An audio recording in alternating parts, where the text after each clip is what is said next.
ہے ذکر میرے لب پر ہر صبح و شام تیرا، میں کیا ہوں ساری خلقت لیتی ہے نام تیرا۔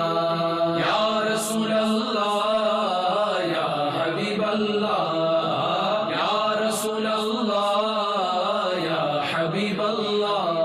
الحمدللہ رب العالمین والصلاة والسلام علی سید الانبیاء والمرسلین، اما بعد فاعوذ باللہ من الشیطان الرجیم، بسم اللہ الرحمن الرحیم۔ آئیے مل کر پڑھتے ہیں الصلاۃ والسلام علیک یا رسول اللہ، الصلاۃ والسلام علیک یا رسول اللہ، وعلی آلک واصحابک یا حبیب اللہ، وعلی آلک واصحابک یا حبیب اللہ، الصلاۃ والسلام علیک یا نبی اللہ، الصلاۃ والسلام علیک یا نبی اللہ، وعلی آلک واصحابک یا نور اللہ، وعلی آلک واصحابک یا نور اللہ۔ فرمان مصطفیٰ صلی اللہ تعالی علیہ وآلہ وسلم ہے، جو مجھ پر ایک مرتبہ درود پاک پڑھتا ہے اللہ تعالیٰ اس پر 10 رحمتیں نازل فرماتا ہے۔ سبحان اللہ۔ صلو علی الحبیب صلی اللہ تعالی علی محمد صلی اللہ علیہ وسلم۔ میٹھے میٹھے اسلامی بھائیوں اور مدنی چینل کے ناظرین، ایک مرتبہ پھر حاضر خدمت ہیں ہمارے بہت ہی پیارے پیارے نگران شورا حاجی محمد عمران اتاری دامت برکاتہم العالیہ کے سلسلے لبیک میں۔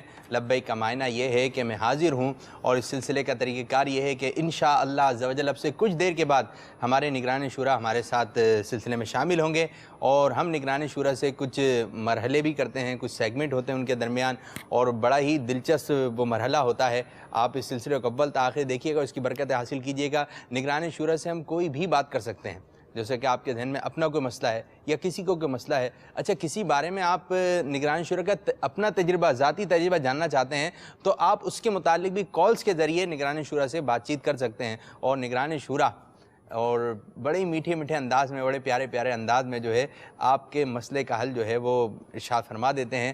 تو کوئی مسئلہ نہیں رہتا، کوئی مسئلہ نہیں رہتا جب وہ ہمارے نگران شورا کے پاس آ جائے۔ تو ہم حاضر ہیں، تو مدنی چینل کے ناظرین آپ بھی حاضر ہو جائیں، کوئی کام کاج کر رہے ہیں تو اس کو موقوف کر دیں، اچھی اچھی نیتوں کے ساتھ سلسلے کو اول تا آخر دیکھیے، جس سلسلے کا نام ہے لبیک میں حاضر ہوں۔ آج ہم کیا ٹاپک لے کر آئے ہیں، کیا موضوع ہے، آئیے بتاتے ہیں۔ مرحبا۔ ہم دیکھتے ہیں کہ ہمارے معاشرے کے اندر کچھ چیزیں بڑی تیزی کے ساتھ عام ہوتی ہیں، اور جتنی تیزی کے ساتھ وہ عام ہوتی ہیں اتنی تیزی کے ساتھ اپنا ریئیکشن بھی ساتھ لے کر کے آتی ہیں۔ ایک چیز جو بہت سارے معاملات کو ڈسٹرب کر دیتی ہے، انسان کے دینی معاملات کو ڈسٹرب کر دیتی ہے، اور انسان کے دنیاوی معاملات کو ڈسٹرب کر دیتی ہے، وہ ہے غلط فہمی۔ اسے مسکنسیپشن بھی کہتے ہیں انگلش میں، غلط فہمیاں۔ غلط فہمیاں معاشرے کے اندر پھیلتی رہتی ہیں، اور یہ دینی اعتبار سے بھی بعض اوقات لوگ جو ہے غلط فہمیاں پھیلاتے ہیں، اور دنیاوی معاملات کے اعتبار سے بھی بعض اوقات کوئی نہ کوئی ایسی بات جو ہے وہ عام کر دی جاتی ہے، وائرل کر دی جاتی ہے، جس سے کسی کو نقصان ہو جاتا ہے، کسی کے کاروبار کا نقصان ہو جاتا ہے، کسی کے گھر کا نقصان ہوتا ہے، رشتوں کے اندر دراڑیں پیدا ہو جاتی ہیں، گھر جو ہے وہ ٹوٹ جاتے ہیں، اور بعض اوقات دیکھا جائے تو اس کی وجہ کیا بنتی ہے؟ ایک غلط فہمی بنتی ہے، ایک میسج بعض اوقات جس کو انسان نیگیٹو طور پر لیتا ہے، اور وہ میسج ہوتا ہی غلط فہمی کی بنیاد پر ہے، تو اس کی وجہ سے بھی بعض اوقات انسان کا گھر ٹوٹ جاتا ہے۔ انسان جو ہے اپنے بچے کی شادی کرتا ہے، اپنے بچی کی شادی کرتا ہے، بیٹے یا بیٹی کی شادی ہوتی ہے، تو اس میں بڑے ارمان ہوتے ہیں، اور اس کے اندر انسان کی بڑی ایک ایفرٹ ہوتی ہے، کوشش ہوتی ہے کہ اچھے طریقے کے ساتھ سارے کے سارے معاملات یہ طے پا جائیں، اپنے پایہ تکمیل تک وہ پہنچیں۔ لیکن پھر جب مسکنسیپشنز جو ہے وہ پیدا ہونا شروع ہوتی ہیں، غلط فہمیاں پیدا ہونا شروع ہوتی ہیں، تو وہ رشتہ، وہ ریلیشن کہ جس کو انسان نے بڑی محبت کے ساتھ، بڑے ارمانوں کے ساتھ، جسے آپ کہہ سکتے ہیں بڑے چاؤ کے ساتھ بنایا ہوتا ہے، وہ ٹوٹ پھوٹ کا شکار بھی ہو جاتا ہے۔ مسکنسیپشن، غلط فہمی کس طرح سے ہماری زندگی پر اثر انداز ہو سکتی ہے، انشاءاللہ عز و جل بالخصوص اس حوالے سے ہم دعوت اسلامی کی مرکزی مجلس شورا کے نگران حضرت مولانا حاجی ابو حامد محمد عمران اتاری حفظہ اللہ تعالیٰ سے مدنی پھول بھی لیں گے۔ نگران شورا کی بارگاہ میں حاضری دینے سے پہلے آئیے آپ کو گزشتہ سلسلے کی کچھ جھلکیاں دکھاتے ہیں۔ جی، آپ ابھی مہمان ہیں، میزبان ہیں۔ جب کسی کے گھر میں جائیں گے تو مہمان بن جائیں گے، اور دعوت اسلامی کے مدنی کاموں میں رہیں گے تو نہ مہمان نہ میزبان. آپ کے لیے خوشخبری یہ ہے کہ آج رات ہم پوری فیملی کے ساتھ آپ یہ گھر پر آ رہے ہیں اور کھانا بھی آپ کے ساتھ کھائیں گے. نہیں، اس کی مہربانی ہے کہ اس نے دروازے کے باہر کھڑے ہو کر کال کر کے نہیں کہا کہ دروازہ کھولیے، ہم آپ کے دروازے کے باہر کھڑے ہوئے. امیر اہل سنت دامت برکاتہم العالیہ نے آپ کی مطلب جو ہے وہ میزبانی فرمائی ہو. پیر کے آگے تو مرید ہی بن کے جاتا ہے، مہمان بن کے واہ نہیں واہ جائے گا. واہ واہ، کیا بات. جیسے کوئی کھانے پینے کی چیز ایسی آتی ہے جیسے کاجو آ گئے، بادام آ گئے، پستے آ گئے، تو وہ کہتا ہے کہ پلیٹ صاف کرنا ہی جو سنت ہے. کوئی سنت غیر اخلاقی نہیں ہے. ٹھیک ہے، جو سنت ہے وہ اخلاق کے اعلیٰ معیار پر ہے. اللہ اکبر. ایسا کیا ہوا تھا کہ جس سے آپ کو جو ہے وہ رونا آ گیا؟ دوران سفر فیضان توکل بیان میں پڑھ رہا تھا، اس میں بعض باتیں ایسی تھی جیسے مجھے لگا کہ مجھے کہا جا رہا ہے. دل بھر گیا تھا جو رلا رہی تھی. کھانا آپ کو کیسا لگا؟ بریانی کیسی لگی؟ یہ نہیں کرنا چاہیے. امیر سنت نے اس سے بھی منع فرمایا ہے. آج جو ہے سیدی اعلیٰ حضرت رحمۃ اللہ تعالی علیہ کے کلام جو وہ ہے آپ کے پاس لکھا ہوا ہوگا. نہیں لکھا نہیں ہے. نہیں، ہم کچھ بھی نہیں لکھا. ہم نے محبوب بھائی کو ہی سمجھا دیا ہم تھا. اپنے موضوع کی تیاری لے کر آئے ہوئے ہیں، یوں تھوڑی ہے چیٹنگ تھوڑی کریں گے جی. آپ ہی کی طرح ہم بھی بیٹھے ہوئے ہیں جی، بے فکر رہیں آپ. اعلیٰ حضرت کا کوئی ایسا شعر جس ابتدا حرف الف سے ہوتی ہو؟ آسماں خاں زمیں خاں زمانہ مہمان، صاحب خانہ لقب کس کا ہے تیرا تیرا. آپ کا پاپا کے ساتھ کیا رشتہ ہے؟ یہ میرے روحانی باپ ہیں اور میں ان کا مدنی بیٹا ہوں، مرید ہوں. یہ میرا رشتہ ہے. آئیے نگران شورا کی جانب بڑھتے ہیں. السلام علیکم ورحمۃ اللہ وبرکاتہ. وعلیکم السلام ورحمۃ اللہ وبرکاتہ. لبیک. نگران شورا کیسے ہیں آپ؟ ٹھیک ہیں؟ الحمد للہ رب العالمین علی کل حال. وہ دن کب آئیں گے کہ جب جو ہے آپ کبھی یہاں سے تشریف لاتے تھے، کبھی یہاں سے تشریف لاتے تھے اور ہم آپ سے ہاتھ ملاتے تھے. ایک وہ دن تھے اور آج جو ہے یہ دن ہے کہ آپ سے دوری ہو گئی ہے اس طرح، لیکن اسکرین پر آپ ہمارے سامنے ہیں، ہم آپ کو ملاحظہ کر رہے ہیں، دیکھ رہے ہیں ماشاءاللہ عز و جل. تو سلسلہ آپ کا کہاں تک پہنچا؟ کب ہے واپسی؟ کچھ اس بارے میں پتہ چلے. جب شروع ہوئے تھے کہاں ہیں؟ ابھی اس وقت کہاں موجود ہیں؟ ایک دن کا ہی جدول بتا دیں کہ کل کہاں تھے، کچھ اس بارے میں پتہ چلے. وہ خود ہی پوچھتے ہو اور خود ہی بریک بھی لگوا دیتے ہو. کہاں تھے، کہاں تک پہنچے، سفر کیا بتایا؟ اچھا کل کا ہی بتا دیجئے. آپ بھی بابو ٹھیک ہے بابو. صلی اللہ الحمدللہ رب العالمین والصلاة والسلام علی سید المرسلین. یو کے سے چلا ہوں اور ابھی یو کے سے ہوتے ہوتے یورپ کے ممالک میں داخل ہوا. ٹھیک ہے. یورپ سے جرمنی، یورپ کے کئی ممالک ہیں. یورپ کئی ملکوں کا ایک نام ہے، یعنی اس میں کم و بیش 30 سے زیادہ ممالک ہیں یورپ میں. اس کو یورپ بولتے ہیں. ایک ملک کا اگر آپ کو ویزا مل جاتا ہے تو آپ کو ان تمام ملکوں میں جانے کی پرمیشن مل جاتی ہے. ان کی ایک اپنی اصول ان کا بنا ہوا ہے. تو ہم جرمنی میں داخل ہوئے. جرمنی اس کا ایک ملک ہے اور جرمنی سے پھر ہم بیلجیم گئے. بیلجیم سے پھر ہم فرانس گئے. ماشاءاللہ. فرانس سے پھر سوئٹزرلینڈ آئے کل رات کو اور اب سوئٹزرلینڈ سے ہم لوگ یہاں پر پہنچے ہیں. رات تقریباً 4:30 بجے کے آس پاس ہم اٹلی پہنچے ہیں. ابھی میں اٹلی میں ہوں. اٹلی کا ایک شہر ہے برشیا، وہاں پر ہیں. تو کل کی کیا مصروفیت اور تھی؟ رات کچھ انشاءاللہ ذمہ دار کا مدنی مشورہ ہے. کل رات ہم سوئٹزرلینڈ میں تھے. سوئٹزرلینڈ کا ایک شہر ہے جو دنیا میں بڑا مشہور شہر ہے، جینیوا. یہ دنیا کا مشہور شہر کہلاتا ہے. جو لوگ یوں معلومات رکھتے ہیں ان کو پتہ ہوگا. 2 مشہور شہر ہیں سوئٹزرلینڈ کے، زورچ اور جینیوا. کل ہم جینیوا میں تھے. میری بھی پہلی بار جینیوا میں حاضری تھی اور بہت زیادہ مسلمان فیملیز وہاں نہیں ہیں مگر پھر بھی ہیں. اور بہت ساری صورتوں میں یہ شہر الگ، جبکہ یہ اتنی بڑی افرادی قوت وہاں نہیں ہے، لیکن اور کئی صورتوں میں یہ شہر بڑی اہمیت کا حامل رہا ہے. لیکن خیر ماشاءاللہ وہاں کون ہے کیا ہے وہ ایک الگ بحث ہے.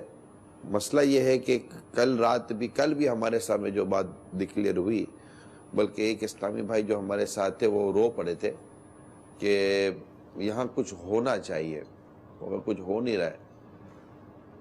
بات وہی ہے جو میں چند مرتبہ عرض کر چکا ہوں، مدنی چینل پر بھی عرض کر چکا ہوں، مدنی چینل کے ناظرین کو بھی عرض کر چکا ہوں۔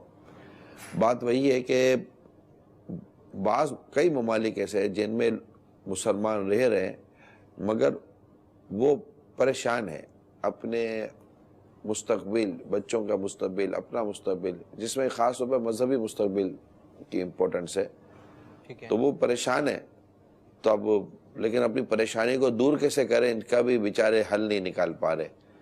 حل نکالتے ہیں تو بہت سارے ان کے ایشوز، ان کے مسائل سامنے آ جاتے ہیں۔ سب سے بڑا مسئلہ یہ آ جاتا ہے کہ یہ نکالیں گے تو پھر ہمارے روزگار کا کیا بنے گا، یہ کیا بنے، بہت ایشوز ہیں۔ ہر چیز کہنا یہ بھی اتنا آسان نہیں ہے۔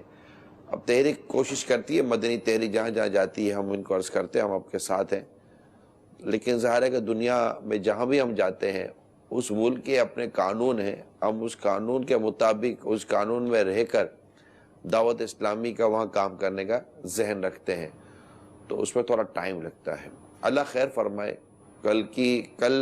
کل تقریباً ہم پہنچے ہیں، ہم بائی ٹرین پہنچے ہیں زیورچ، فرانس سے، ہم پیرس سے چلے تھے، پیرس سے ہم بائی ٹرین چلے اور وہاں پہنچے، اور وہاں بھی دوپہر کو ہی ہمارا بیان تھا، اور پھر اس کے بعد مدنی مذاکرے میں شرکت تھی، رات کچھ مدنی مشورہ چلتا رہا، پھر اسی میں ہم چل پڑے گاڑی میں۔ 5 سے 6 گھنٹے لگے شاید پہنچنے میں، 5 گھنٹے ہمیں لگے یہاں اٹلی پہنچنے میں بائی روڈ۔ اللہ خیر فرمائے۔ آمین آمین۔ آپ لوگ بھی، آپ کتنے اس وقت موجود ہیں؟ ہم 4 ہیں، اور مدنی چینل آپ کے 4 ہیں ناظرین نا؟ 5۔ اور مدنی چینل کے ناظرین۔ اچھا، آپ چاروں کا بھی اگر کوئی ایسا ہو نا جدول ہونا چاہیے، ملک سے باہر یا ملک کے اندر، کیونکہ جو سچویشن میں بیان کر رہا ہوں وہ سچویشن ہمارے ملک میں بھی بہت ساری جگہوں پر پائی جاتی ہیں۔ اچھا، ہاں، تو جدول ہمارا ہو اور ہم جائیں اور اسلامی بھائیوں تک کچھ بیان ہو، جدول ہو، سنت سیکھنے سکھانے کا کوئی سلسلہ ہو۔ اسی طرح مدنی چینل کے ناظرین، ان سے بھی میری مدنی التجا ہے، وہ ایک محاورہ آپ نے سنا ہوگا، نکل کر خانقاہوں سے ادا کر رسم شبیری۔ اللہ اکبر۔ الحمدللہ اس وقت ہمارے ساتھ UK کے اسلام بھائی بھی ہیں، اور یورپ کے کئی شہروں کے اسلام بھائی ہمارے ساتھ ساتھ سفر کر رہے ہوتے ہیں۔ تو اس وقت UK میں بھی اگر اسلام بھائی دعوت اسلامی کے ذمہ داران اسپیشلی طور پر سن رہے ہیں، اور دنیا میں کہیں بھی سن رہے ہیں، میری مدنی التجا ہے ملک و بیرون ملک دعوت اسلامی کے مدنی قافلوں میں سفر کریں۔ آپ کو یقین آ جائے گا باہر نکل کر کہ اس وقت اللہ تعالیٰ کے پیارے حبیب صلی اللہ تعالیٰ علیہ وسلم کی امت کو ہمارے وقت کی اور دعوت اسلامی کے مبلغین کی کتنی حاجت ہے۔ اللہ اکبر۔ یہ باہر سفر کریں گے تو پتہ چلے گا۔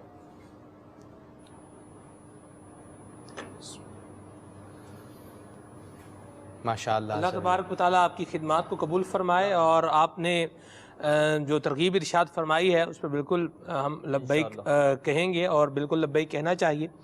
مدنی قافلے میں سفر کی برکت سے الحمدللہ عز و جل جہاں دیگر اسلامی بھائیوں تک نیکی کی دعوت پہنچانے کا موقع ملتا ہے، غیر مسلموں کو دین اسلام کی تعلیمات سے روشناس کرانے کی سعادت بھی بسا اوقات نصیب ہوتی ہے، وہیں پر الحمدللہ اپنا بھی جو ہے وہ بڑا فائدہ ہوتا ہے۔ اللہ کریم جو ہے وہ توفیق عطا فرمائے، ہمیں بھی مدنی چینل کے ناظرین بھی نیت کریں۔ اس سفر سے نکلا ہوں تو بعض وہ مسائل سامنے آئے جنہیں میں براہ راست نہیں کہنا چاہ رہا۔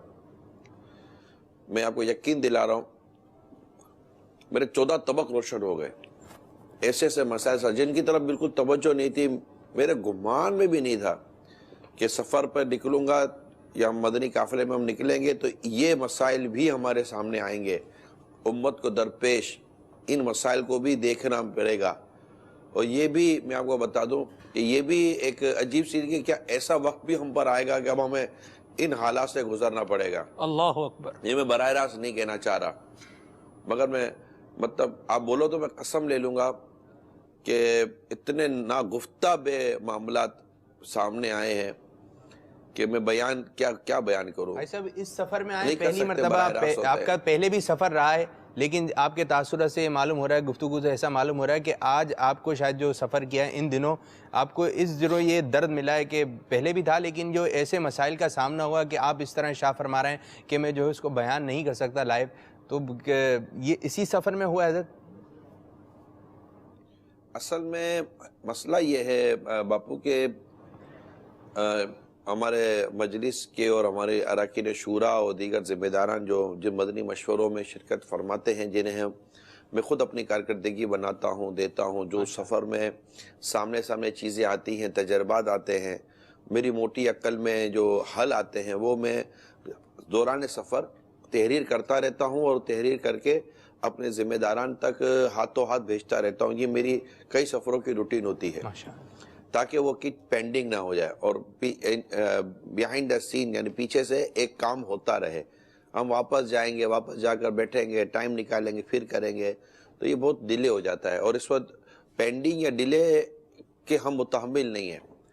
تو ہر سفر میں ہم کہہ سکتے ہیں کہ کوئی نہ کوئی نئی جہتیں سامنے آتی ہیں، کیونکہ گمراہ کرنے والے، لوٹنے والے، لٹیرے اتنے فعال ہیں کہ جب ہم ایک عرصے کے بعد دوبارہ سفر کرتے ہیں تو پتہ چلتا ہے کہ انہوں نے لوٹنے کے نت نئے انداز بنا لیے۔ وہ نت نئے انداز ہر سفر میں سامنے آتے ہیں۔ اب بیٹھو بھائی، اب اس کا حل کیا نکالیں؟ اب یہ لوٹنے والے تو سوچ رہے نا، مگر جن کا یہ مدنی ذہن ہونا چاہیے کہ یار ہمیں مطلب خود کو بھی بچانا ہے اور دوسروں کو بھی بچانا ہے، ان کے پاس اتنا ٹائم نہیں ہے کہ وہ سوچے اور وہ سفر کرے اور let they think what can they do۔ اللہ اکبر۔ یہاں رکن مرکزی مجلس شورا حاجی محمد اظہر طاری حافظہ اللہ تعالیٰ کا بھی نیکی کی دعوت کا میسیج آیا ہے۔ آپ نے فرمایا بھی آپ سب بھی مدنی قافلے میں سفر کریں، چلیں روانہ ہو جائیں۔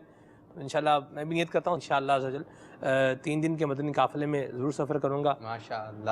عابد باپو بھی نیت کر سکتے ہیں، سرفراز باپو بھی نیت کریں گے تو انشاءاللہ رکن شورا یہ ہمارے ساتھ ہوتے ہیں انشاءاللہ الحمدللہ سفر میں، کیونکہ یہ یورپ تنظیمی طور پہ انہی کے سپرد ہیں رکن شورا کے حیثیت سے، لیکن ان کے ویزا چونکہ نہیں لگ سکے اور شاید اب تک ان کو پاسپورٹ نہیں ملا ہے، تو اس لیے وہ ہم ان کی زیارت سے محروم ہیں سفر میں۔ ماشاءاللہ۔ موضوع حضور آج کا ہم نے جو رکھا ہے سلسلے کا موضوع غلط فہمیاں موضوع رکھا ہے۔ غلط فہمیاں کس طرح سے انسان کو نقصان دے سکتی ہیں، کچھ اس حوالے سے ارشاد فرمائیے، چاہے وہ غلط فہمیاں دینی اعتبار سے ہوں چاہے دنیاوی اعتبار سے ہوں، کس طرح یہ ایک انسان کی ہستی بستی زندگی کو اجاڑ سکتی ہیں، کچھ رہنمائی فرمائیں۔ ایک میسیج مجھے کسی نے فارورڈ کیا تھا، اور میسیج اس طرح کا تھا کہ کسی نے فون کیا تو سامنے سے ایک عورت نے فون اٹینڈ کیا اور وہ بات کرنے لگا تو معلومات ہوئی تو پتہ چلا رانگ نمبر ہے، تو اس عورت نے کہہ دیا یہ رانگ نمبر ہے، تو اس نے لائن کاٹ دی۔ لیکن جس نے فون کیا تو اس کو ایک عورت کی آواز سننے کو ملی، تو وہ کردار کا اچھا نہیں ہوگا، اس نے بار بار فون کرنا شروع کیا۔ وہ عورت بار بار لائن کاٹتی رہی، حتیٰ کہ اب اس نے میسیج کرنے شروع کر دی، اور میسیج بھی اس نے عجیب و غریب انداز سے شروع کیے نا، میں تم سے بات کرنا چاہتا ہوں، میں تمہاری آواز سننا چاہتا ہوں، تم مجھ سے بات کیوں نہیں کرتی ہو، وغیرہ وغیرہ۔ اب بدقسمتی کہیں کیا کہیں کہ وہ میسیجز جو تھے نا، وہ چونکہ وہ سسرال میں رہتی تھی تو ان کے سسرالیوں کے ہاتھوں میں وہ میسیج چڑھ گئے، اور وہ ساس نے واویلا شروع کر دیا، شوہر کو بتایا تو اس نے بھی واویلا شروع کر دیا، اور وہ قسمیں کھائے سب کچھ کرے لیکن ہو ہی نہیں، حتیٰ کہ بات اس کے سسرال تک پہنچی، مطلب اس کے میکے تک پہنچی، تو میکے تک پہنچی تو وہ شوہر نے ان کے بھائیوں کو بتایا کہ دیکھو تمہاری بہن کا، تو بھائی بھی بہن پہ شک کرنے لگے، اور ہنستا بستا گھر جو تھا نا وہ ٹوٹ گیا اور بہن کو طلاق ہو گئی اور گھر ختم ہو گیا۔ اب یہ سب غلط فہمیوں پر مبنی ہے، تو یہاں دونوں چیزیں ہیں کہ ایک تو یہ کہ ایک شخص غلط فہمی کی وجہ سے کہاں پہنچ گیا، دوسرا یہ کہ ہم غلط فہمی کو غلط فہمی نہیں رہنے دیتے، ہم اس کو حقیقت کا لباس پہنا دیتے ہیں، تو یہ بھی ہمارے لیے قابل غور ہے۔ یہ بات میرے ذہن میں آئی تھی، تو اس طرح گھر ٹوٹ جاتا ہے۔ صحیح۔ اور یہی غلط فہمی اگر دنیاوی اعتبار کی بجائے دینی اعتبار سے پھیلا دی جائے یا پھیل جائے پھر کیا نقصان ہو سکتا ہے؟ عقائد و نظریات بندے کے خراب ہو سکتے ہیں، جی بہت کچھ خراب ہو سکتا ہے۔ بد دیانتی ہے یہ کہ انسان دین و مذہب کے معاملے میں ایسی بات کو عام کرے کہ جو بات کا دین و مذہب سے کوئی تعلق نہیں ہے اور اسے دین و مذہب بیان کر کے کرے۔ اس سے بھولے بھالے مسلمان یہ گمراہ ہو سکتے ہیں، بہک سکتے ہیں، بھٹک سکتے ہیں، اور بعض اوقات یہ بھی ہوتا ہے کہ غلطی ایک طرف کی ہوتی ہے، کسی ایک طبقے کی ہوتی ہے، کسی ایک فرد کی ہوتی ہے، اسے پورے کے پورے وہ جماعت یا پوری کے پورے گروہ پر لگا کر پھر اس کے خلاف پروپیگنڈا کیا جاتا ہے۔ یہ بعض لوگ ہوتے ہیں جو منفی پروپیگنڈا کرنے کے عادی ہوتے ہیں، ان کی طبیعتوں میں منفی پروپیگنڈا ہوتا ہے، ان کو بس ملنا چاہیے اور اچھالتے ہی ہیں۔ اللہ تعالیٰ ان کو ہدایت عطا فرمائے۔ سبحان اللہ، سبحان اللہ۔ یہ عبدالحبیب بھائی کا میسج آیا ہے۔ عبدالحبیب بھائی فرما رہے ہیں لبیک میں حاضر ہوں اور کل حاضر ہو رہا ہوں نگران شورا کی بارگاہ میں اٹلی۔ لبیک میں حاضر ہوں۔ واہ سبحان اللہ۔ عبدالحبیب بھائی بھی سلسلہ دیکھ رہے ہیں۔ مرحبا سیدی، کیا بات ہے آپ کی، ماشاءاللہ۔ شعر یاد آیا جیسے نگران شورا گفتگو کر رہے تھے، جی میں دنیا بھر میں جاؤں گا، سنتیں پھیلاؤں گا، چین ہو یا بنگلہ دیش یا کہ ہندوستان ہے، مرشد کے فرمان پہ جان بھی قربان ہے۔ تو ماشاءاللہ عز و جل اللہ تعالیٰ آپ کے سفر کو شاد و آپ نے باپو، ہم نے تو نیت کر لی دونوں نے، ہم دونوں نے نہیں کی نا، ابھی اس طرف سے آئی ہے، اس طرف سے بھی آ جائے گی انشاءاللہ تعالیٰ۔ آپ کب جا رہے ہیں؟ اچھا یہ ہے، آج ہی بتا دیں آپ بھی، آپ جب جائیں تو مجھے بتا دیجیے گا، ساتھ ہوں میں، ساتھ چلیں گے، ٹھیک ہے؟ چلیں ٹھیک ہے انشاءاللہ عز و جل۔ صحیح۔ اچھا یہ ہے کہ آپ جیسے موضوع ہم لے کے چل رہے ہیں کہ غلط فہمیاں، اچھا جیسے فون پر آیا ہے کہ ایسے میں شاید جیسے کہ بھی آپ نے ایک واقعہ سنایا، اچھا بس اوقات کیا یوں بھی ماحول بن جاتا ہے کہ میں آمنے سامنے بتا رہا ہوں، وہ شخص میرے سامنے بیٹھا ہے، اس کو بات بتا رہا ہوں، لیکن پھر بھی وہ میری بات نہیں سمجھ پایا اور اس کو غلط فہمی ہو گئی، اور پھر بعد میں پتہ چلا یار میں بتایا تو تھا، شاید میں صحیح طرح سمجھا نہیں پایا یا شاید وہ صحیح طرح سمجھ نہیں پایا، تو کیا سامنے بتانے سے بھی غلط فہمی ہو جاتی ہے؟ سننے سمجھنے میں بھول تو ہوتی رہتی ہے نا، ٹھیک ہے، وہ بتانا کیا چاہ رہا ہے، آپ سمجھ کیا رہے ہیں، اور یہ بعض اوقات اس وقت ہوتا ہے جب آدمی ایبسنٹ مائنڈ ہوتا ہے، کہ جیسے بھی آپ مجھ سے کچھ اس وقت کلام فرما رہے تھے اور میں کہیں اور ہوتا جی، تو اس میں غلط فہمی ہونے کا اندیشہ رہتا ہے۔ جیسے امیر علیہ سنت کا مرتبہ ارشاد فرماتے ہیں کہ جب آپ سنتوں پر بیان میں شرکت کریں تو توجہ کے ساتھ سنیں، کہیں ایسا نہ ہو کہ حرام کا حلال اور حلال کا حرام، جائز کا ناجائز اور ناجائز کا جائز آپ سمجھ جائیں۔ تو توجہ نہ ہونے کی وجہ سے بعض اوقات یہ غلط فہمی ہونے کا بھی اندیشہ رہتا ہے۔ آقا دو جہاں صلی اللہ تعالیٰ علیہ وسلم جب کوئی آپ سے کلام کرتا تو نبی رحمت صلی اللہ تعالیٰ علیہ وآلہ وسلم پوری توجہ کے ساتھ اس کا کلام سنا کرتے تھے۔ ماشاءاللہ۔ مطلب اس کا ایک یہ بھی مدنی پھول ملا کہ جب بھی بیان یا درس سننے کا موقع ملے تو اس میں بھی ہماتن گوش ہو کر اس کو سننا چاہیے تاکہ غلط فہمی اس سے پیدا نہ ہو۔ اور بڑی پیاری بات کہی آپ نے کہ ہماتن گوش، اس کی بھی وضاحت کرنی پڑے گی آپ کو۔ جی پوری توجہ کے ساتھ، کنسنٹریشن کے ساتھ۔ اچھا یہاں تن اور گوشت کیا ہے چیزیں؟ گوشت تو گوشت ہوتا ہے، ہم ہے، تن تن، ہما تن، ہما کا مطلب ہے تمام، تن کا مطلب ہے جسم، گوشت کا مطلب ہے کان، یعنی سارا جسم گویا کہ اس طرف متوجہ ہو جائے۔ ہما تن گوشت، اتنے آسان کو کتنا مشکل کر دیا آپ نے۔ آسان لفظ آپ بتا فرمائے، میں نے توجہ کہا جی، توجہ کے ساتھ ایک مرتبہ پھر بتا دیں ہم اتن، کیا بڑے اچھے انداز سے ذرا سلمان بھائی پہ کیمرہ رہے اور پھر پورا بتائیے سلمان بھائی کس طرح ہم اتن، ہما تن گوشت، ہم اتن، ہما گوشت الگ، تین الفاظ کا مجموعہ ہے۔ ٹھیک ہے، ہما مطلب تمام، تمام، تن کا مطلب ہے جسم، ٹھیک ہے، گوشت کا مطلب ہے کان، گوشت کا مطلب ہے کان، ہاں یعنی سارے جسم کو گویا کہ بندہ یوں بنا لے کہ سارا جسم سن رہا ہے، پوری توجہ کے ساتھ، انہماک کے ساتھ۔ تو آج کا سلسلہ ہم اتن گوش ہو کر جو ہے آپ سماعت کیجئے نگران شورا کے پیارے پیارے مدنی پھول۔ مدنی چینل کے ناظرین غلط فہمی ہے تو کوئی غلط فہمی نہ ہو جائے۔ نگران شورا کی بارگاہ میں یہ عرض ہے کہ بعض اوقات کچھ ایسی سچویشن کریٹ ہوتی ہے کہ مثلا اب گھر میں مطلب صاحب داخل ہوئے اور مطلب جو ہے وہ بچوں کی امی فون پر بات کر رہی ہیں، اچانک مطلب جو ہے وہ فون بند ہو گیا۔ اب وہ کسی بھی سبب سے ہو سکتا ہے، بیٹری ڈاؤن ہو گئی، بیلنس ختم ہو گیا، یا آپس میں اب مطلب جو ہے وہ اس کی تحقیق کے بجائے دل جو ہے وہ غلط فہمی کی طرف جو ہے مائل ہوتا ہے کہ بس وہ مطلب جو ہے نا، اور پھر شیطان بھی اس سینیریو سے اور اس سچویشن سے اور اس مطلب ماحول سے کھیل رہا ہوتا ہے اور وسوسے اور زیادہ ڈال رہا ہوتا ہے. اس کو شک کا نام بھی دے ایسی سکتے ہیں. صورت میں جو ہے ایسی غلط فہمی کو دور کرنے کی بہت کوشش کی جاتی ہے، اس شک کو، شبہ کو، لیکن بعض اوقات یہ دیکھا گیا ہے کہ کامیابی نہیں ہو پاتی. اس حوالے سے کوئی ایکسپیرینس یا کچھ ایسے مدنی پھول عطا فرمائیں جس سے جو ہے وہ اور اس شیطانی وسوسے کو کاٹا جا سکے، دور کیا جا سکے، شکوک و شبہات کی فضا کو مکمل ختم کیا جا سکے، جیسے آپ بھی فرما رہے ہیں. مطمئن نہیں ہوتا. اصل میں اس کو آپ بدگمانی کا نام دے دیں کہ یہاں بدگمانی ہو جاتی ہے کہ یا دیکھو اس نے لائن کاٹ دی، یا دیکھو اس نے اٹینڈ نہیں کیا، یا دیکھو اس نے مجھے دیکھ کر منہ پھیر لیا، یا دیکھو یہ ٹائم دے کر آیا ہی نہیں.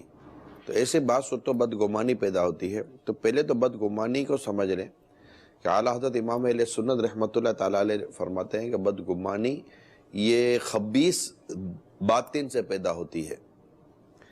تو پہلے تو یہ چونکہ ہمارے اندر کا حال برا ہے، بات بات پر ہمیں غلط فہمی آتی ہے. اس کا حل یہ ہے کہ خود کو حسن ظن کا پیکر بنائے، اچھا گمان قائم کرنے کی کوشش کرے، اور فوراً امیجیٹلی یہ سوچے ارے لائن کٹ گئی ہوگی، ارے یار یہ گر تو نہیں گیا، یار کوئی کچھ ہو تو نہیں گیا، یا کوئی بیچارہ بیمار تو نہیں ہو گیا.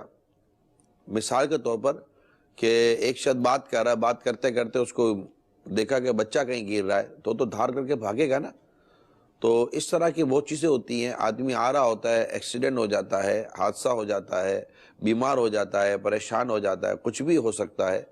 تو سب سے زیادہ بہتر یہ ہے کہ انسان حسن ظن کی عادت پیدا کرے، اور ایسے بھی مسلمان کے متعلق اچھا گمان رکھنے کی ہمیں تاکید کی گئی ہے.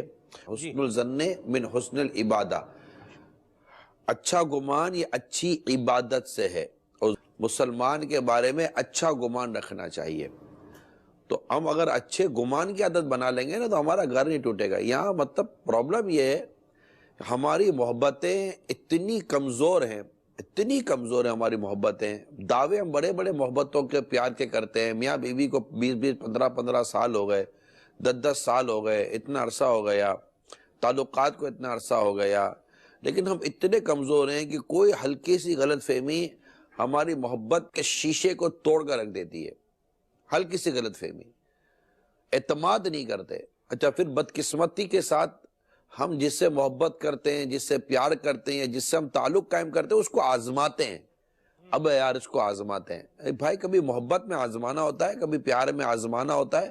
یا تو اعتماد ہے تو آزمائش کیوں، آزمانا کیوں؟ اگر آزمانا ہے تو اب تک تم کو اعتماد نہیں آیا. تو ہمارے یہاں جو ہے نا یہ الٹی سیدھی ہم چالیں چل رہے ہوتے ہیں. اللہ تعالیٰ کی رحمت پر نظر رکھنی چاہیے، اور اپنے مسلمان بھائیوں کے ساتھ حسن ظن رکھنا چاہیے، ماں باپ کے ساتھ اچھا گمان رکھنا چاہیے، بیوی بچوں کے ساتھ اچھا گمان رکھنا چاہیے، اسپیشلی نیک بندوں کے ساتھ، اور اس میں بھی اسپیشلی اپنے پیر و مرشد کے ساتھ ہمیشہ اچھا گمان رکھنا چاہیے. اعلیٰ حضرت امام اہل سنت رحمۃ اللہ تعالیٰ علیہ فتاوی رضویہ شریف میں یہاں تک ارشاد فرماتے ہیں کہ اگر پیر کو کبیرہ کرتے دیکھے بھی تب بھی اچھا گمان کرے کہ اس کے کرنے پر بھی اس کے پاس کوئی دلیل ہوگی، اور اپنے پیر کے ساتھ بدگمانی سے بچے. صحیح. یہاں پر ہمارے بہت پیارے ڈائریکٹر ہیں سلسلے کے، ہمارے ساتھ ہیں ڈائریکٹر زہیب بھائی. ان کی طرف سے ایک جو ہے وہ آیا ہے، سوال آیا ہے کہ آپ بڑی اچھی بات کہہ رہے ہیں کہ حسن ظن رکھنا چاہیے، اور شکوک و شبہات کو، بدگمانی کو، غلط فہمی کو جگہ جو ہے وہ نہیں دینی چاہیے، لیکن کیا کریں؟ ماحول ہی ایسا بنا ہوا ہے، معاشرہ ہی ایسا جا رہا ہے، فضا ہوائی جو ہے وہ ایسی بنی ہوئی ہے کہ شکوک و شبہات خود بخود جو ہے وہ پیدا ہوتے چلے جاتے ہیں. ہم کیا کریں اس میں؟ جب آپ کہہ ہی رہے ہیں کہ ماحول ایسا بنتا جا رہا ہے، فضائیں ایسی بنتی جا رہی ہیں، تو آدمی اگر ایسی جگہ سے گزرے جہاں پر ٹھیک ٹھاک بدبو کا ماحول بن رہا ہو تو خود کو بدبو کے ماحول کے حوالے نہیں کر دیتا، وہ خوشبو کا اہتمام کرتا ہے، خود کو بدبو سے بچاتا ہے. کوئی ناک پر رومال رکھ لیتا ہے، وہاں سے ہٹ جاتا ہے. اگر ہوائیں اور فضائیں اگر آلودہ ہیں تو خود کو آلودگی کے سپرد نہیں کر دیتا بلکہ اپنے آپ کو آلودگی سے بچاتا ہے، اپنے آپ کو گندگی سے بچاتا ہے۔ ماحول خراب ہو اسی میں خود کو اچھا کرنے کی کوشش کرنی ہے۔ جب آپ کے پاس ماحول اچھا ہی سب دستیاب ہے تو آپ نے کون سی کوشش کر کے کون سا کارنامہ انجام دے دیا ہے؟ صحیح۔ تو اس کو جو ہے آلودگی اور بدبو کو محسوس کرنے کا بھی تو آپ نے مطلب ایک ذہن ارشاد فرمایا نا، تو اب یہاں پہ تو اس میں چاٹ ہے، یعنی غلط فہمی کوئی پھیلا رہا ہے، اور مطلب اس میں لذت ہے، اس میں ایک کیفیت ہے، اس میں مطلب پڑھا زیادہ جاتا ہے بنسبت جیسا کہ آپ توجہ دلا رہے ہیں کہ اپنا گمان مضبوط کرے، اچھا مطلب گمان رکھے اور مطلب اچھا سوچے۔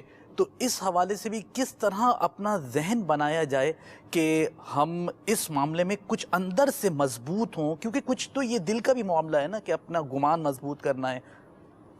اللہ سے ڈرنا پڑے گا باپو، اللہ سے ڈرنے کے سوا چارہ نہیں ہے۔ سورہ حجرات کی چند آیاتیں ہیں جن میں ایک مسلمان کا دوسرے مسلمان سے تعلق کو خوبصورتی کے ساتھ اللہ تبارک و تعالیٰ نے بیان کیا ہے۔ انما المؤمنون اخوۃ سے یہ بیان شروع ہوتا ہے، شاید 10 یا 12 آیات کریمہ ہیں سورہ حجرات میں۔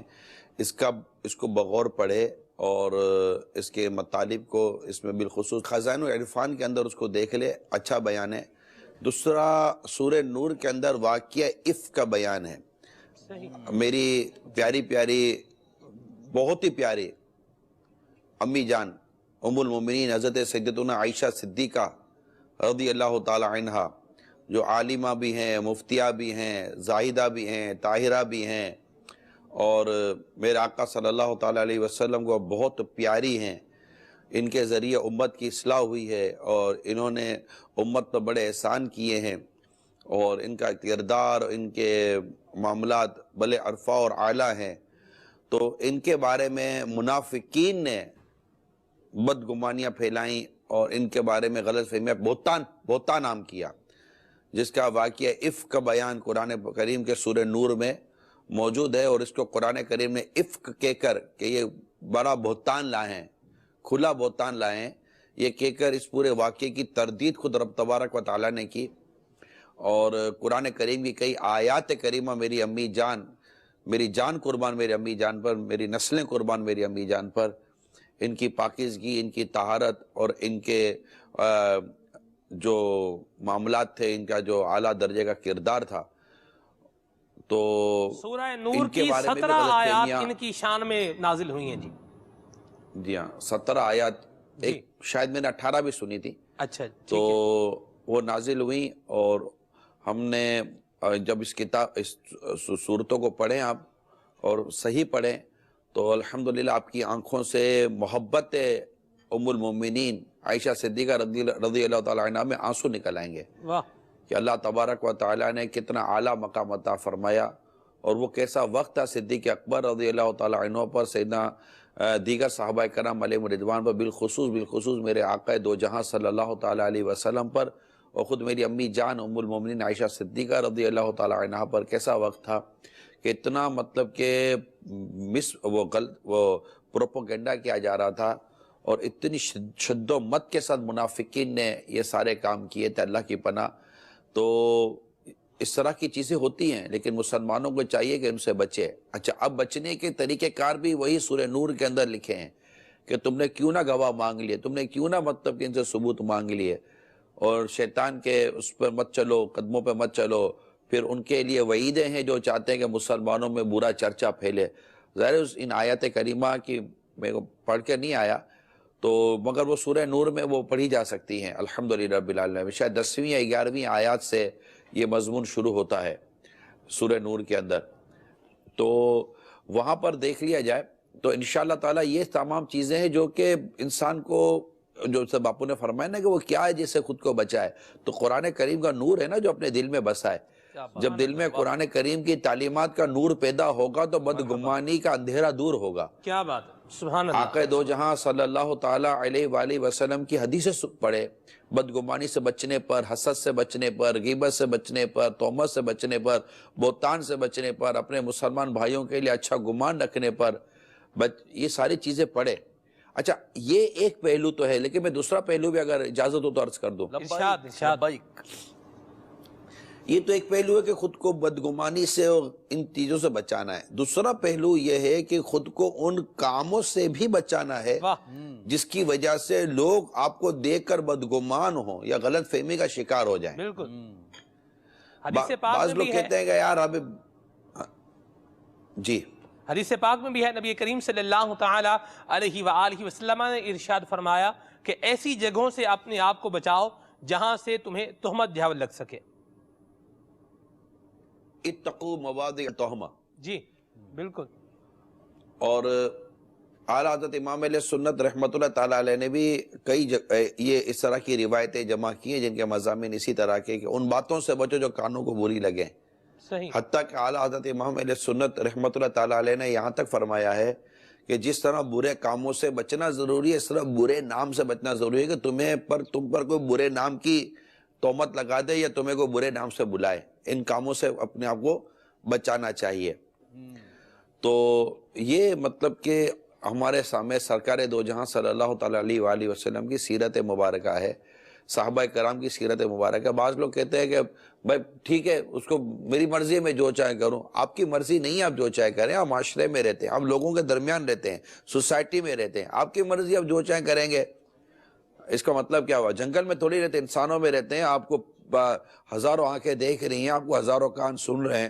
ابھی میں آپ کے سامنے کیمرے کے سامنے بیٹھا ہوں، مدنی چینل پر ہزاروں اور نہ جانے لاکھوں ہو سکتا عاشقان رسول دیکھو سن رہے ہو.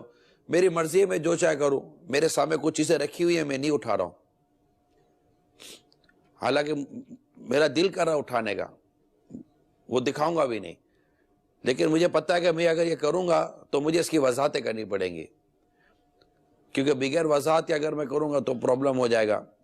ٹھیک ہے اگر کوئی کھڑے کھڑے پانی پیتا ہے تو آپ کو حسن ظن قائم کرنا ہے کہ جناب یہ ہو سکتا ہے کہ زمزم شریف پی رہے ہو، لیکن پینے والے کو بھی تو اپنی ذمہ داری پوری کرنی چاہیے کہ وہ کہہ دے کہ الحمدللہ میں زمزم شریف پی رہا ہوں، تاکہ دیکھنے والوں کو یہ نہ ہو کہ یار کھڑے کھڑے پانی پی رہا ہے.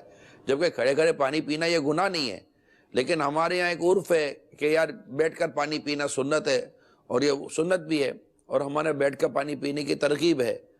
تو یوں مطلب کہ بہت ساری چیزیں ایسی ہیں کہ جس کی وضاحت کرنی چاہیے. اگر تاخیر سے آتے ہیں کوئی ایسی چیز ہو جاتی ہے وضاحت کرنی چاہیے. اگلے کو اس کے حسن ظن ہی کے سپرد کر دینا یہ بھی ایک موضوع ہے کہ وہ میرے لیے کہ میں حسن ظن اپنے لیے رکھوں کہ میں آپ کے بارے میں بدگمان نہ ہوں. لیکن کیا آپ کی ذمہ داری نہیں ہے کہ مجھے بدگمانی سے بچائیں؟ اور اگر کوئی ایسا فعل آپ سے سرزد ہو رہا ہے تو آپ بتا دیں کہ اس کی وجہ یہ ہے، اگر کوئی بتانے میں شرعی قباحت نہیں ہے. لہٰذا تمام عاشقان رسول اس بات پر توجہ کریں کہ بتائیں. مثال کے طور پر کوئی کھل کر خرچ بہت کر رہا ہوتا ہے تو اس کے بارے میں آتا ہے کہ جناب یہ ایسا یہ ایسا یہ ایسا، تو بتا دے بھائی جو میں کرتا ہوں میرے ساتھ یہ چیزیں ہیں، تو الحمدللہ میں کوئی بددیانت نہیں ہوں، یہ نہیں ہوں وہ نہیں ہوں. کیونکہ لوگوں کے ذہنوں میں 100 قسم کے سوالات پیدا ہوتے ہیں. ہم سفر میں ہوتے ہیں، ہم سے کئی سوالات کیے جاتے ہیں، لیکن اچانک تو مطلب جو اس کی پیسہ خرچ وضاحتیں کرنا کرنی شروع کر پڑتی دے، ہیں. یہ بھی تو اچانک پیسہ خرچ کرنا شروع کر دیتا ہے تو بھی غلط فہمیاں پیدا ہوتی ہیں. دیکھو اچانک پتہ نہیں اس کے پاس کہاں سے آ گیا اور اتنا خرچ کرے، اور اس کا پھر وہ پورا ایک جال بنایا جاتا ہے، جال بنا جاتا ہے. خصوص جب کہ اس کے بارے میں کوئی ایسی چیز ہے کہ یہ کوئی اس کا کمانے کا ذریعہ نہیں ہے، یہ نہیں ہے وہ نہیں ہے، یہ کہاں سے. پھر اگر اس میں کوئی وقف کے ادارے سے اگر وہ وابستہ ہے تو پھر اس کو زیادہ احتیاط کرنی پڑتی ہے کہ لوگوں کو بدگمانی نہ ہو کہ خدا نہ خواستہ یہ کوئی مدنی عطیات میں یا چندے میں یہ کوئی خیانت تو نہیں کرتا وغیرہ وغیرہ. تو ان تمام تر صورتحال کے اندر لوگوں کو بدگمانی سے بچانے کی صورت پیدا کرنی چاہیے. سیدنا عمر فاروق اعظم رضی اللہ تعالی عنہ جو امیر المومنین ہیں اور مال غنیمت سے جو کپڑے تقسیم ہوئے تھے، آپ جو اپنا لباس مبارک پہن کر جب تشریف لائے اور لوگوں کو کہا کہ میری سنو اور میری مانو، اس طرح کا جب آپ نے کچھ ارشاد فرمایا کہ میری سنو میری مانو، تو اس میں سے ایک نے عرض کی کہ حضور پہلے یہ ارشاد فرمائیے کہ یہ جو آپ نے جو لباس زیب تن فرمایا ہے تو مال غنیمت میں جو تقسیم ہوا اس سے آپ یہ لباس تو نہیں سلوا سکتے تھے، تو پہلے آپ اس کی وضاحت کیجئے. تو آپ نے اپنے شہزادی کو ارشاد فرمایا اور انہوں نے آ کر وضاحت کی اور انہوں نے آ کر بتایا کہ میں نے اپنا جو کپڑا تھا وہ میرے والد صاحب کو دیا اور اس سے وہ لباس سلا. اور آپ نے باقاعدہ اس کی میرے آقا امیر المومنین عمر فاروق اعظم رضی اللہ تعالیٰ عنہ نے باقاعدہ اس کی وضاحت فرمائی، اپنے شہزادے کے ذریعے اس کی وضاحت کروائی جب یہ وضاحت ہو گئی تو کتابوں میں لکھا ہے کہ پھر وہ جنہوں نے سوال کیا تھا انہوں نے جواب دیا جی اب فرمائیے ہم آپ کی اطاعت کریں گے. سبحان اللہ سبحان اللہ. یہاں مدنی چینل کے تو ناظرین یہ چیزیں بہت ضروری ہیں. ہمارے دین کو ہمارے اسلام کو سمجھنے کی کوشش کریں. ون سائڈ نہیں ہے, ون وے ٹریفک مت چلائے کہ جناب اس کو میرے بارے میں, بھائی اس کو آپ کے بارے میں اچھا گمان رکھنا چاہیے تھا, اس کا انکار نہیں ہے, لیکن آپ کا کام یہ ایسا تھا جو لوگوں کے ذہنوں میں شکوک و شبہات اور سوالات کریٹ کر رہا تھا, آپ وضاحت کر دیں. یا میں ایک بات کا اظہار ضرور کروں گا, یہ میں نے چند مرتبہ اسلامی بھائیوں سے سنا ہے, وہ لفظ ہے پبلک پراپرٹی, کہ یہ سنا ہے میں نے کہ آپ مطلب کہ جب انسان اتنا نمایاں ہو, مشہور ہو, لوگ اس کو دیکھ اور سن رہے ہوں, کوئی ڈیزگنیشن ہو, کوئی عہدہ ہو, تو اس کو لوگ پبلک پراپرٹی کا نام دیتے ہیں. بھائی پبلک پراپرٹی ہے, آپ کو جواب دینا پڑے گا. بھائی پبلک پراپرٹی کیسے ہو گئی؟ مطلب جس پبلک کو چاہیے, آدمی جو چاہے اس کی زندگی میں مداخلت کرتا رہے گا, کیا اس کی اجازت دی جائے گی؟ صحیح, بالکل. کیا یہ حکم, کیا اس کے بارے میں جو شریعت کے احکام ہیں, اس کی عزت پر, اس کے جذبات پر, اس کی انفرادی زندگی پر اور اس کے فیملی پر جو شریعت کے احکام ہیں اور جس کے بارے میں ایک باؤنڈری شریعت نے بیان کی ہے, تو ایک پبلک پراپرٹی کہہ کر کس کو اس بات کی اجازت ہے کہ وہ اس کی ساری دیواریں گرا دے اور کہے کہ نہیں جناب ہمیں اجازت ہے آپ کی زندگی میں جھانکنے کی, ہمیں اجازت ہے آپ کی فیملی میں جھانکنے کی, ہمیں اجازت ہے ہم سب چیزیں کرنے کی. تو یہ اجازت کس مفتی نے دی ہے؟ اور اس طرح کے لوگ پبلک پراپرٹی بن جاتے ہیں, یہ کس مفتی کا فتویٰ ہے؟ ہاں کوئی مفتی کا فتویٰ ہے, کوئی شریعت کا کوئی اصول ہے, کوئی دین کا کوئی اصول ہے کہ ایسے لوگ پبلک پراپرٹی بن جاتے ہیں. اور پبلک پراپرٹی بننے کا مطلب یہ ہوا کہ ان کی زندگی میں اس حد تک مداخلت کرنے کی شریعت نے اجازت دی ہے, اور اس میں کوئی مفتی اسلام کا فتویٰ ہے. امنا صدقنا مدینہ مدینہ. لیکن اگر کوئی دنیاوی طور پر, ایک پروفیشنل طور پر, ایک میڈیا کے دنیا میں یا عام دنیا میں اگر ایک عام لوگوں نے ایک چیز کو مشہور کیا ہوا ہے اور اس کے لیے مطلب کہ لوگوں کی زندگی میں جھانکنے کی وہ اجازت دیتے پھر رہے ہیں, جبکہ مفتی یا کسی اسلام یا دین کے صحیح مفتی نے اس کی تصدیق نہیں کی, تو ڈیفینیٹلی اس کو کیسے مانا جائے گا؟ میں مسلمان ہوں, میں اس چیز کے اوپر بلیو کروں گا جس کو انڈوز اسلام و دین کرتا ہے, شریعت کرتی ہے. کوئی مفتی اسلام اس کو انڈوز کرے میرے سر آنکھوں پر, انشاءاللہ تعالیٰ اس کو چلیں گے, اس کو مانیں گے, اور انشاءاللہ کوشش کریں گے اس کو بنوائیں گے کہ یہ دین ہے, یہ اسلام ہے. لیکن اس کو ایک عمومی طور پر ایک بازار کے اندر ایک سے مشہور کر دیا جائے, یہ میں نے 3 4 5 یا اسے زیادہ مرتبہ سنا ہے. جی ہاں, تو جو اس طرح مشہور ہر لوگ ہو چیز کو جاتے ہیں پبلک پراپرٹی نہیں بنایا جاتا. مشہور لوگ ہو جاتے ہیں تو ان کو جی مطلب جی جو مطلب مشہور لوگ ہو جاتے ہیں تو اپنے بالخصوص ان کو تو مطلب ہر چیز کے اکاؤنٹیبل ہونا پڑے گا اور ان کو جواب دینا ہوتا ہے. اس طرح کا کانسیپٹ مطلب جو ہے وہ معاشرے میں اور عام طور پہ پھیلایا گیا ہے. وہ اصول بنیں گے نا, مسئلہ یہ اصول بنیں گے, ہر کوئی ہر ایک کے آگے جواب دہ ہے یا نہیں ہے, اور یہ سارے کچھ نہ کچھ اصول بنیں گے نا میرے پیارے اسلامی بھائی. یعنی ہر ایک کے لیے تو جس کے لیے جو اصول ہوگا وہ ہر ایک کے لیے تو نہیں نہ ہوگا. صحیح کہ مطلب یہ اس طرح کر لے, اس طرح کر لے, اس طرح کر لے. ٹریفک جو ہمیں جو ٹریفک کے جو آفیسر ہوتے ہیں, سگنل پر جو قانون نافذ کرنے والے ہوتے ہیں, یہ ون وے توڑ کر آپ کو پکڑ لے گا نا. آپ ون وے توڑ کر جا رہے ہیں تو یہ آئے گا نا ون وے توڑ کر آپ کو پکڑنے کے لیے. ہر ایک کو اجازت دے دی جائے گی کہ ون وے توڑ رہا ہے تو اس کو پکڑنے کے لیے وہ بھی ون وے توڑ دے گا. ایمبولینس کے اصول الگ ہیں, ایمرجنسی گاڑیوں کے اصول الگ ہیں, پولیس کی گاڑیوں کے اصول الگ ہیں, فائر بریگیڈ کے اصول الگ ہیں. کیا ہر ایک کے اصول ہر ایک پہ لگیں گے؟ جس کو مرضی جو سائرن بجا کے بولے گا کہ میں ایمبولینس والا کام کر رہا ہوں تو میں یہ کام کر رہا ہوں, میں وہ کام کر رہا ہوں. اور ایمبولینس والے کو بھی کیا ہر وقت اپنے سائرن بجانے کی اجازت دی جائے گی ایمرجنسی کے علاوہ؟ کیا فائر بریگیڈ والے کو ہر وقت سائرن بجانے کی اجازت دی جائے گی ایمرجنسی کے علاوہ؟ یہ چیز بھی مشاہدے میں آئی ہے کہ ایمبولینس کے اندر جو ہے وہ بکرا کھڑا ہے اور ایمبولینس والا جو ہے وہ ہوٹر چلائے اور جا رہا ہے اور بالکل بھاگ رہا ہے. تو بکرا ایمرجنسی میں ہوگا نا. جی آپ سے الحمدللہ اسلامی بھائی کچھ پوچھنا بھی چاہتے ہیں کالز کے ذریعے, مطلب جو ہے آپ ہمارے اس سلسلے میں بھی شامل ہونا چاہتے ہیں, کچھ کالز اپنے سلسلے میں شامل کرتے ہیں. نگران شورا سے آپ کیا پوچھنا چاہتے ہیں؟ آئیے کالز کی جانب چلتے ہیں. پہلی کال چلائیے. میرا نام محمد ریان ہے، میں پاکستان افریقہ سے بات کر رہا ہوں۔ نگرانی شورا، یہ بتائیے کہ بھائی بہنوں میں آپ غلط فہمی ہو جائے تو ماں باپ کس طرح سلجھائیں؟ السلام علیکم ورحمۃ اللہ وبرکاتہ۔ اچھا، بہت پیارا بھائیوں سوال، میں بہت اگر پیارا سوال۔ جی بہت پیارا سوال کیا انہوں نے کہ بھائیوں میں اگر غلط فہمی ہو جائے تو ماں باپ کس طرح سے اس غلط فہمی کو سولو کریں؟ والدین کو چاہیے کہ بچوں میں پیدا ہونے والی غلط فہمی کو بہت اچھے انداز سے، پیارے انداز سے، نرم انداز سے دیکھیں۔ اس میں عدل کا تقاضا ضرور پورا کریں، انصاف کا تقاضا ضرور پورا کریں کہ اگر ایک بیٹا کماتا نہیں ہے اور ایک بیٹا اچھا کماتا ہے اور دونوں میں غلط فہمی اگر ہو جاتی ہے تو اب وہ کمانے والے بیٹے کی سائیڈ لینی ہے کہ وہ ناراض ہو جائے گا تو میرے گھر پر پیسے نہیں دے گا، اور جو بیچارہ نہیں کماتا اس کے اوپر وہ چاہے نہ چاہے اس کے اوپر وہ الزام ثابت کر دینا ہے، نہیں تم ہی معافی مانگو، تم ہی یہ کرو۔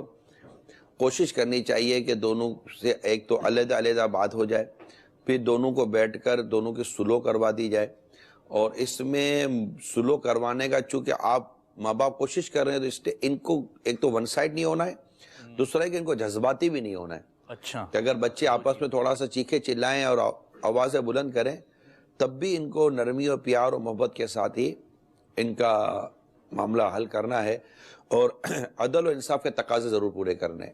ماشاء اللہ عز و جل۔ ایک اور کال جی۔ السلام علیکم ورحمۃ اللہ وبرکاتہ۔ وعلیکم السلام ورحمۃ اللہ وبرکاتہ۔ میرا نام محمد ثاقب ہے، میں سعودی عرب سے بول رہا ہوں، ریاض سے، اور میرا سوال یہ ہے کہ یہ جو کنفیوژن ہے اس حساب سے مطلب یہ جو رشتے ناتے جو ہوتے ہیں، جیسے کہ مان لیجئے کہ بیوی کا بہن ہو گئی، جیسے سالی ہو گئی، اور جو ہے مامی ہو گئی، بھابھی ہو گئی، یہ سب میں لوگ بولتے ہیں کہ آدھا حق ہے، جیسے مستی مذاق ایسے کر سکتے ہیں، تو اس کے حوالے سے رہنمائی فرما دیں۔ السلام علیکم ورحمۃ اللہ وبرکاتہ۔ جی، وعلیکم السلام ورحمۃ اللہ وبرکاتہ۔ یہ بے شرمی اور بے حیائی پر مبنی باتیں ہوتی ہیں۔ آپ کے بچوں کی امی کی بہن یعنی آپ کے بچوں کی خالہ، اس کے لیے ایک ورڈ استعمال کیا جاتا ہے، میں نہیں چاہتا یہ ورڈ اتنا زیادہ سوٹیبل نہیں ہے، تو اس کے بارے میں اور اس طرح کے یہ جو ممانی بھی غیر محرم ہوتی ہے اس کے معاملے میں جو اس طرح کی کمزور باتیں اور بے حیائی و بے شرمی پر مبنی باتیں کرتے ہیں، یقیناً اس کی اسلام و دین اس طرح کی اجازت نہیں دے گا جس طرف آپ اشارہ کر رہے ہیں، اور یہ حیا کے خلاف ہے یہ ساری باتیں۔ ان سے پردہ ہے اور سخت پردہ ہے، اور اپنے دائرے کار میں ہی رہنا چاہیے، بات چیت بھی دائرے کار میں ہو اور اپنا انداز اور اپنا مزاج بھی دائرے کار میں ہو، اور ان کے ساتھ ہرگز بے پردگی بھی نہیں ہونی چاہیے، اور ان کے بارے میں ایسے کلمات بھی نہیں کہنے چاہیے، اور ان رشتے سے تعلق رکھنے والی اسلامی بہنوں کو بھی چاہیے کہ اپنے دائرے کار میں رہیں اور یہ بھی کھول نہ جائیں۔ یہ بعض اوقات جو بچوں کی خالہ ہوتی ہے نا، وہ اپنے بہنوں ہی کے ساتھ بہت فری ہو جاتی ہے، بہت فری ہوتی ہے، یہ ہمارے معاشرے میں ایسا ہے، بہت فری ہوتی ہیں اور وہ بہنوں ہی سے بہت بے تکلف ہوتی ہے، بہنوں ہی ان سے بڑا بے تکلف ہوتا ہے۔ یہ بالکل غلط، بہت ہی زیادہ غلط ہے، اتنا غلط ہے کہ میں آپ کو بیان نہیں کر سکتا۔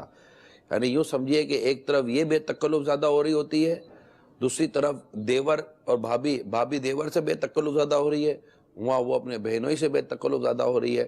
اس کی ہرگز اجازت نہیں ہے، اور یہ بڑے نازک رشتے ہیں، اس سے گھر ٹوٹنے میں دیر نہیں لگتی، یاد رکھیے گا، بہت خرابی پیدا ہو جاتی ہے، پھر یہاں غلط فہمیاں بھی پیدا ہو جاتی ہے کہ اس طرح بہنوں ہی اپنے بچوں کی خالہ سے فری ہو جاتا ہے کہ وہ اس کی جو سگی بہن جو آپ کے رشتے میں نکاح میں ہے نا، اس کو غلط فہمیاں پیدا ہو جاتی ہیں اور وہ برداشت نہیں کر سکتا۔ آپ کو پتہ ہوگا کہ 2 بہنیں جمع کرنے کی اجازت نہیں ہے، یعنی مرد ایک وقت میں 2 بہنوں کو اپنے نکاح میں نہیں رکھ سکتا۔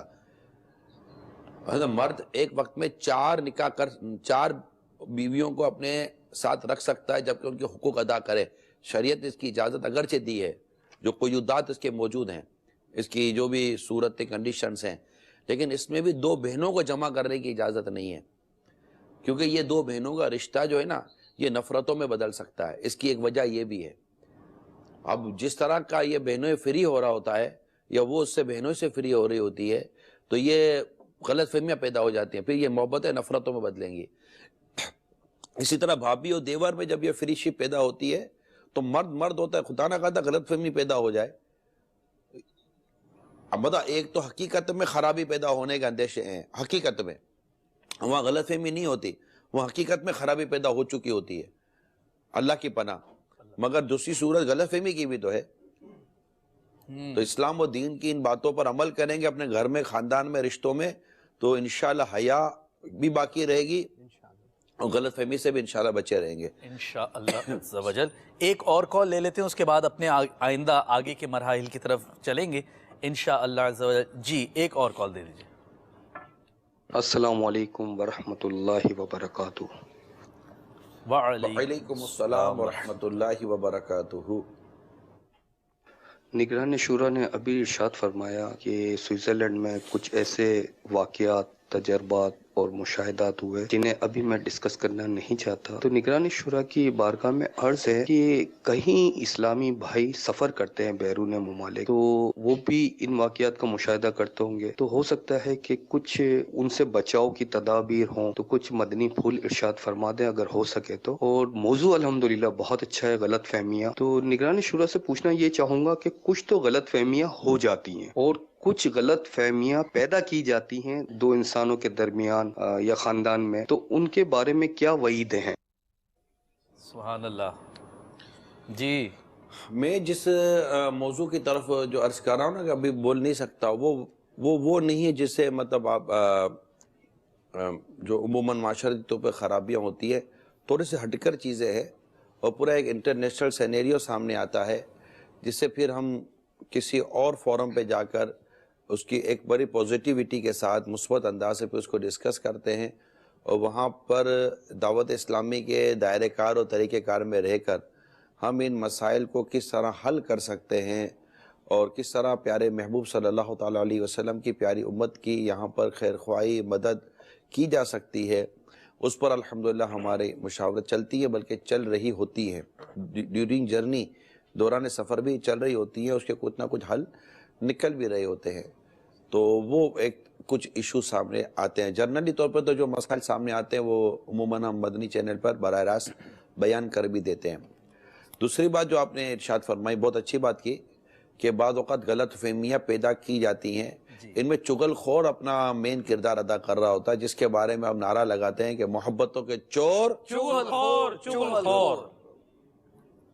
ایک تو چغل خور کی حرکتیں ہوتی ہیں، پھر بعض اوقات لوگ غیبتیں کرنے کے بڑے عادی ہوتے ہیں اور جو غیبتیں کرتے ہیں یہ بھی آپس میں غلط فہمیاں پیدا کرواتے ہیں. اسی طرح تہمت و بہتان لگانے والے بھی آپس میں غلط فہمیاں پیدا کروانے میں اپنا کردار ادا کرتے ہیں.